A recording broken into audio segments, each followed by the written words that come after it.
what was a win for you when you were, the say the software engineer, individual contributor, to what's a win today? Yeah, so I think back then the win was pretty easy actually. Like in terms of like how to define it, right? Like did I close my Jira tickets? Did I build the app that I was working on? Did my software stand up? Right? Like did it stay alive in production? Um, Today, a win. I look at it from a couple different angles, right? From an internal win, right? It's how are we moving forward as a engineering org, right? And what I mean by that is like, our pain points that we had last year still the same pain points that we had this year, right? And this is actually perfect timing. Last year we have an engineering summit that we do every September roughly, and this year, of course, it was virtual, but normally we fly everybody to Chicago, and we kind of have a 2-day powwow. And last year we talk about all the projects that we're going to go from a product perspective, right?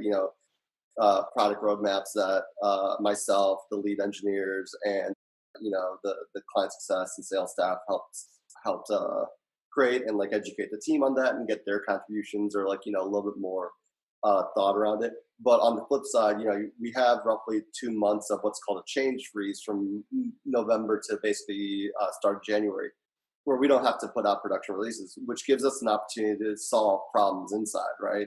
Or like do things that maybe engineers really need to do to make their lives easier, but they don't have direct monetary contribution to a sale, right? So it's like I'm not releasing new features. If I upgrade systems, it's because it makes stuff more stable, but like that doesn't necessarily result in more sales, right?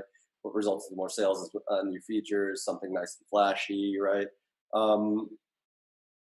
And so last year when we were talking about that, like we outlined all these things we want to fix in engineering, right? And obviously our appetite was actually a lot bigger than our stomach for being able to solve all those problems, but we solved a good chunk, right? So we just had that same meeting this year, and it was very surprising. And like a couple of my staff pointed out to me that like, hey, look, this was different because like we didn't come to talking about change freeze and have this giant mountain of stuff to fix anymore. We had a lot more forward thinking projects, right? Like we were thinking about like, okay, like how can we get better set up to solve more AI ML problems in the future? How can we get better set up to build stuff faster, right?